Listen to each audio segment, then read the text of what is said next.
Assalamualaikum warahmatullahi wabarakatuh. Berjumpa kembali dengan saya Murni Rahayu Ningsi, calon guru penggerak angkatan 9 dari SMP Negeri 1 Pegajahan, Kabupaten Serdang Bedagai. Kali ini saya tidak sendiri. Saya ditemani oleh Ibu Putri. Beliau adalah guru IPA di SMP Negeri 1 Pegajahan. Assalamualaikum warahmatullahi wabarakatuh, Ibu Putri. Bagaimana kabarnya hari ini? Waalaikumsalam warahmatullahi wabarakatuh. Alhamdulillah kabar saya sedang baik saja.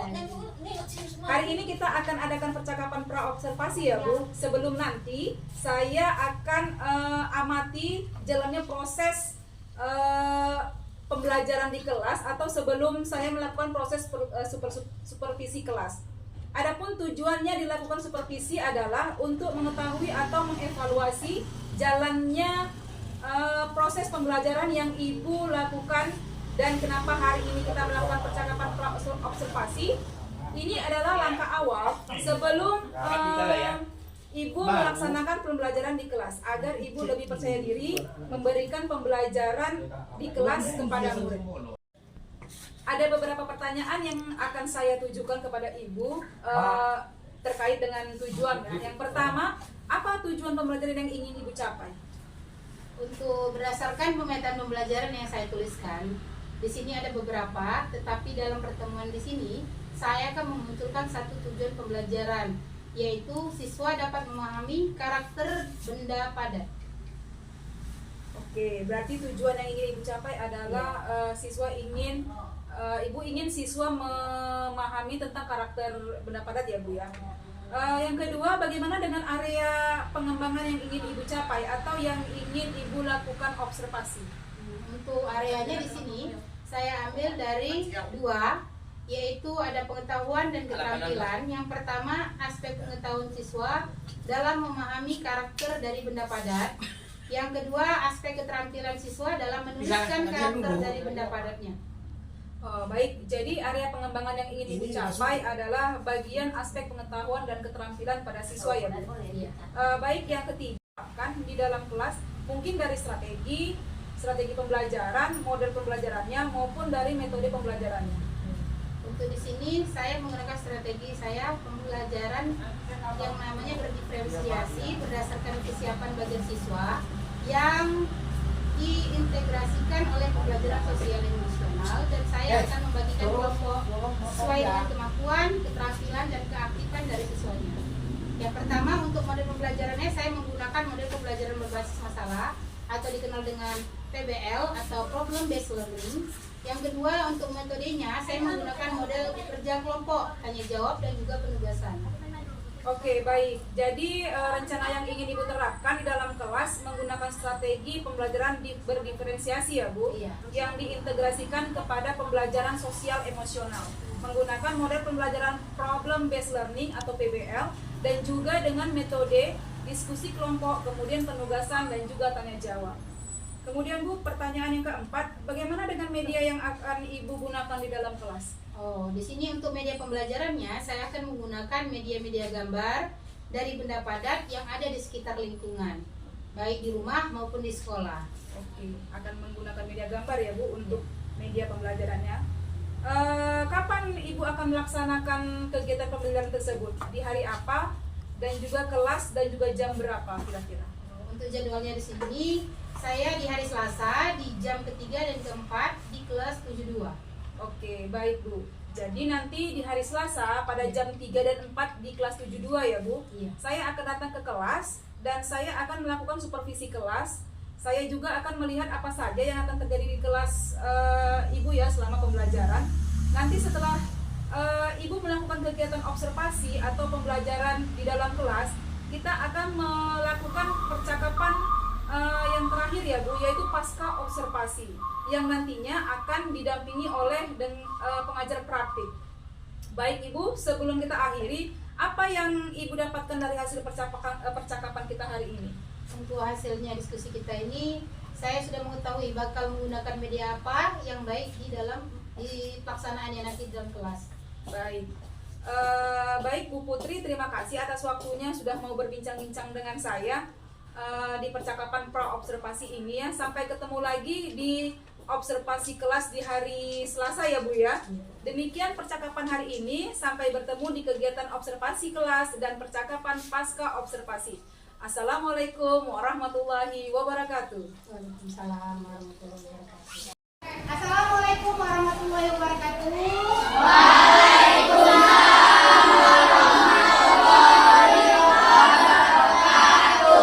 Selamat pagi semua. Bagaimana keadaannya? Sehat, Bu. Alhamdulillah. Ternyata baiklah. Penuh dengan semangat pagi ini. Baiklah, silakan ketua kelas pimpinlah untuk berdoa agar mendapatkan berkah dan ilmunya yang diterima dengan lancar dan baik. Silakan ketua kelas. Sudah siap. Sebelum belajar, marilah kita berdoa. Doa dimulai.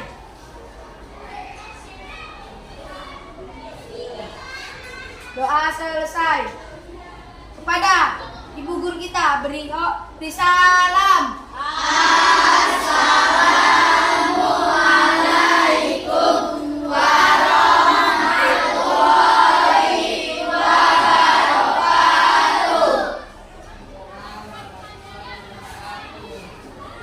Sudah, baiklah, selanjutnya kita akan melihat apakah ada teman kalian yang tidak hadir hari ini. Silakan berbaris. Kalau berdiri, amati teman kamu. Kira-kira ada nggak teman-teman kamu yang sehari-hari di dalam kelas ini yang tidak datang? Silakan berdiri. Silakan Casey. Coba lihat, amati. Ada tidak hari ini? Ada semua. Alhamdulillah, ternyata hari ini sehat semua untuk siap menerima pelajaran di pagi hari ini. Selanjutnya, terima kasih untuk Casey. Baiklah, kita akan mulai pelajaran, namun kita akan melihat kembali apakah kesepakatan kelas yang telah kita buat.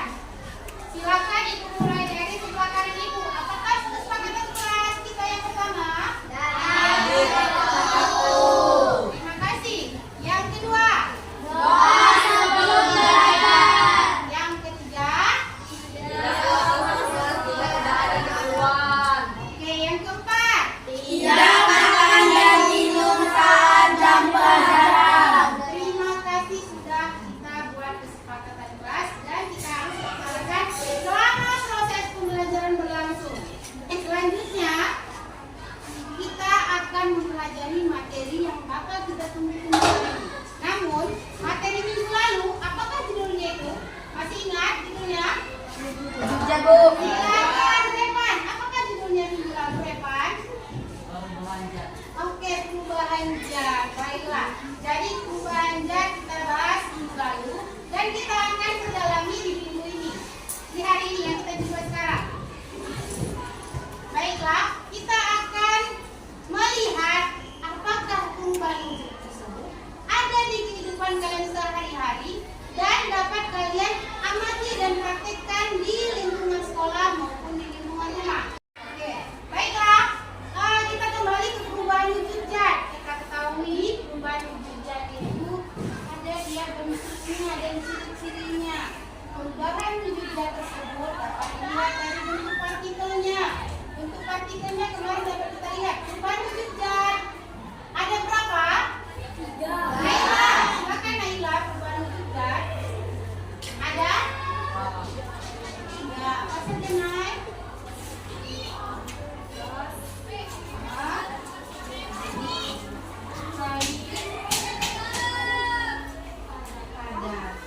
Terima kasih Naila. Jadi kita sekarang masuk ke yang namanya perubahan wujud dari benda padat. Kita ketahui benda padat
benda padat atau tidak?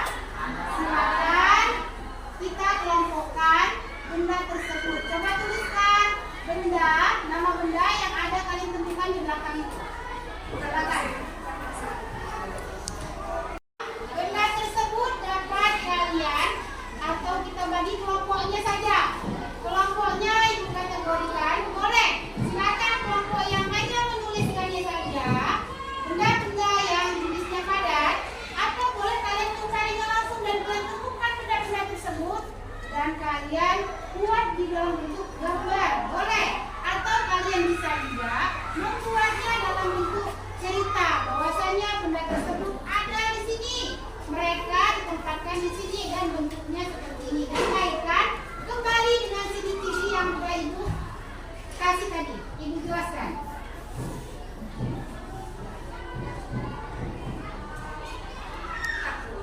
Sini silakan buka bukunya, mulai menggambar dan temukan kira-kira benda yang ada di sekitar lingkungan kelas kalian ini, benda yang zatnya padat. Silakan, boleh digambar. Kalau kelompok yang belakang, silakan boleh kalian menceritakannya dalam bentuk kata-kata, boleh, silakan. Yang kelompok sini, silakan buat dengan cara diskusi, menemukan benda-benda padat apa aja yang ada di sekitar ini. Silakan.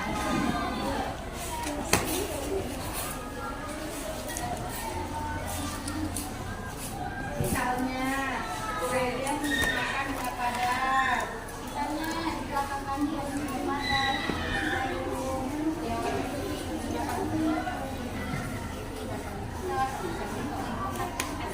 kalau kita itu kan dia pakai buku yang dia bisa dia gimana sih kan yang buku imitasi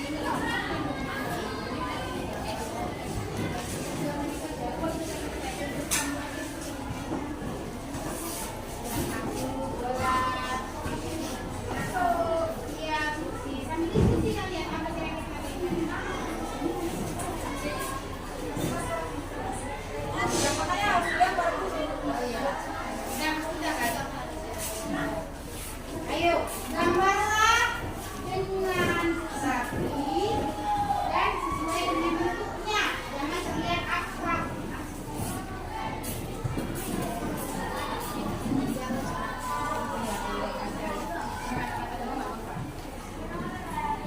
Diskusi ya sama ya.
Terima kasih sudah menampilkan hasil temuannya. Silakan kembalikan ke bangku. Satu orang nih, ibu minta kewakilan satu orang.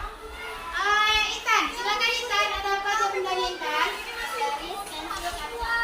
Garis, pensil, dan kaca. Oke. Terima kasih. Silakan kembali ke bangku. Assalamualaikum warahmatullahi wabarakatuh. Waalaikumsalam warahmatullahi wabarakatuh. Ini kelompok kami teman-teman mengamati benda padat yang ada di dalam kelas. Yang pertama ada meja, kursi, bola, kaca, sapu, gayung, mocek, gantungan baju, pintu, jam, papan tulis, sepatu, tas, sepatu, pot bunga, tong sampah, penghapus, spidol, pulpen, buku, dan lain-lain. Assalamualaikum warahmatullahi wabarakatuh. Baiklah, setelah anak-anak ibu mengamatinya dan ada dengan cara menggambar, mengamati di dalam kelas langsung, bahkan ada yang mengamati di luar kelas benda-benda yang jenisnya dari padat atau benda padat. Sekarang ibu akan memberikan beberapa benda padat tersebut dan tolong deskripsikan bentuk dari benda tersebut. Ada yang pertama, bendanya di kelompok ini ada gelas. Tolong deskripsikan ciri-ciri dari namanya gelas tersebut. Yang kelompok sebelah kiri ibu ada gayung. Di bagian kanan ibu belakang ada sendok. Sendok stainless. Yang paling belakang sebelah kiri ibu ada piring. Silakan mulai deskripsikan ciri-ciri benda yang telah ibu berikan tadi. Silakan mulai.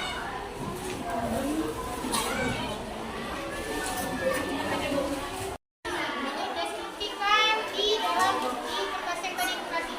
Yang di samping gayungnya. Silakan. Silakan deskripsikan. Satu orang aja deskripsikan. Silakan.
Selanjutnya kelompok yang sebelah sini, silakan Yasmin, bacakan Yasmin mewakili dari kelompoknya. Silakan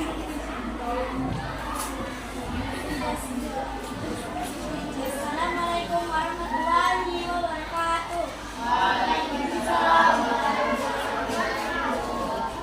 Deskripsikan motif benda padat berupa gayung. Jika gayung dipindahkan dari wadah ke satu ke wadah yang lain, maka volumenya akan tetap.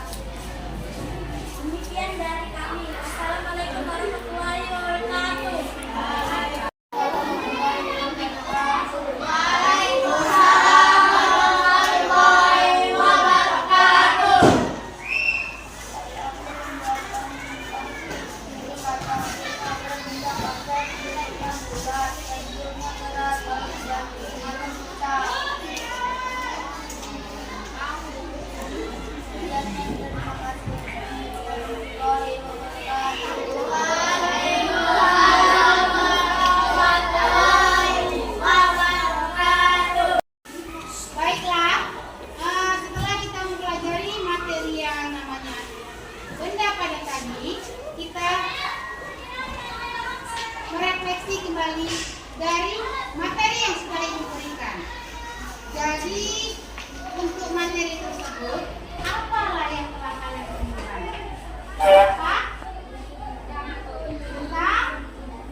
Suhairi